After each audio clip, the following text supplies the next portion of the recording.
आहे हे ऍडव्हान्स लेवलचं आहे. तुमच्या मुलाला नेमका काय प्रॉब्लेम आहे, तो का बोलत नाही ते बघते, एक्झामिन करते त्याचं.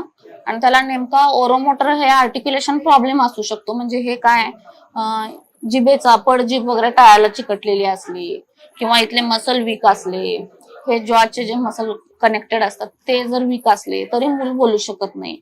त्यामागं कारण काय आहे ते बघून त्याचे एक्झामिन असेसमेंटच्या वेळेस मी करेन की नेमकं त्या न बोलण्यामागचं कारण काय आहे, किंवा तेच तेच रिपीट करतो. मग हे जे आपण एक्सरसाइजेस करून घेतो मुलांकडून, त्यामुळे इथले मसल रिलॅक्स होतात, नर्व कनेक्शन जे वीक असतं ते व्यवस्थित बनून मूल बोलायला लागतं, शब्द फुटायला लागतं. ही टी ट्यूब वगैरे असते. हा बघा व्हायब्रेटिंग ब्रश आहे, बघा हातात घेऊन, ह्याला व्हायब्रेशन असतात. हे मुलाच्या गालावरून बाहेरून फिरवायचे, आतून फिरवायचे. हा सॉफ्ट ब्रश असतो, पण आतून पूर्ण असे मसाज करून घेऊ शकतो आपण त्या मुलाचे.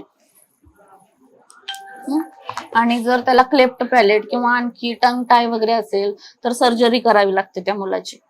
त्यामुळे पण शब्द फुटत नसतात. नेमका त्याच्यात ओरल आर्टिक्युलेशन प्रॉब्लेम आहे का अदर कुठला प्रॉब्लेम आहे, मी असेसमेंटच्या वेळेस चेक करून बघणार.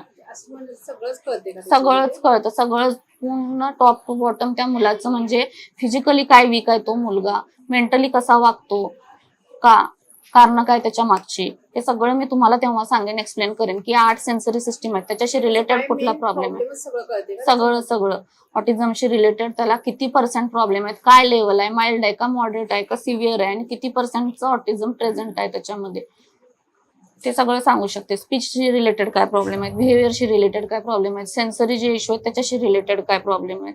मग हे तेव्हा मी आता हे बघा, समजा त्याचे जिभेचे मसल वीक असले, काय काय मुलांना जीभ वरती टेकवता येत नाही टाळ्याला, तर त्यासाठी ह्या एक्सरसाइजेस असतात. हा मणी आहे जो वर खाली करायचा, हा आहे तो असा, हे असतात असे. हे जे आहे हे आता आपण चू करायला देतो, म्हणजे जे आतले जे इनर मसल आहेत ते स्ट्रॉंग होण्यासाठी आणि ते मूल बोलावं म्हणून. हे पण अशी ज्यांची वळत नसेल जीभ त्यासाठी असतात असे. हे असे इंटरनल आणि एक्सटर्नल असे दोन्ही. पण त्या मुलाला नेमका ओरली काय प्रॉब्लेम आहे ते बघून मी टूल यूज करते आणि हे असेसमेंट झाल्यावरच सांगते. आणि ह्या सगळ्या गोष्टी कराव्या लागतील. आणि असंही नसतं की तुमच्या मुलाला स्पीच थेरपी दिली म्हणजे तो बोलायला लागेल. हे सगळं इंटरकनेक्टेड असतं. त्या मुलाचे सेन्सरी इश्यू कव्हर केल्याशिवाय, हायपर ऍक्टिव्हिटी कमी आल्याशिवाय, त्या मुलांना आय कॉन्टॅक्ट दिल्याशिवाय ते मूल बोलणार कसं सांगा मला. आता मी तुमच्याकडे बघत नाही बोलत, खाली बघत बोलते. तुम्ही लक्ष द्याल का माझ्याकडं? मी तुम्ही आल्यापासून तुम्हाला तुमच्याकडे बघितलंच नाही, खाली बघतच सगळं बोलायला लागले. पहिलं काय गरजेचं असतं, त्या मुलाचा आय कॉन्टॅक्ट डेव्हलप करणे, जो ऑटिस्टिक मुलांच्या मध्ये नसतो. मग आपण त्या मुलाचा आय कॉन्टॅक्ट डेव्हलप करण्यासाठी वेगळ्या वेगळ्या ऍक्टिव्हिटी असतात, त्या आपण एडीएल स्किल मध्ये घेतो, ऑक्युपेशनल थेरपी मध्ये करून घेतो. त्या मुलाच्या कॉन्सन्ट्रेशन लेवल त्या मुलांना एकदम कमी असतं, ही मुलं बसत नाहीत, सिटिंग स्पॅन कमी असतो त्या मुलांचा. तर ते सगळं आपण थेरपीमध्ये कव्हर करतो. हे कुठल्याही प्रकारचं औषध तुम्ही किती जरी दिलं तरी त्याचा काही उपयोग होणार नाही. वयानुसार थोडं एखादा सिम्पटम थोड्या % कमी आला तर येऊ शकतो एखादा, पण बाकीचे सिम्पटम खूप वाढत जाऊ शकतात. थेरपी हाच ऑटिझमचा इलाज आहे. औषधं तुम्ही केव्हा देऊ शकता, अजिबात औषधांचा रोल नाही असं म्हणत नाही मी. 10 ते 20% औषधांचा रोल असतो आणि 10% डाएटचा पण रोल असतो. डाएट पण त्याचं मेंटेन ठेवलं पाहिजे. 30% आपण डाएट आणि मेडिसिनवर ठेवायचं असतं, पण 70 ते 75% हा रोल थेरपीचाच असतो. थेरपीनं ही मुलं पूर्ण कव्हर होतात. आणि तुमच्या मुलाला औषधाची गरज आहे का ते मी त्याची असेसमेंट केल्यानंतर सांगणार. नाहीतर का माइल्ड लेवलचा जर असेल, हायपर नसेल तर त्याला औषध पण लागत नाहीत, फक्त थेरपीवर तो कव्हर होतो.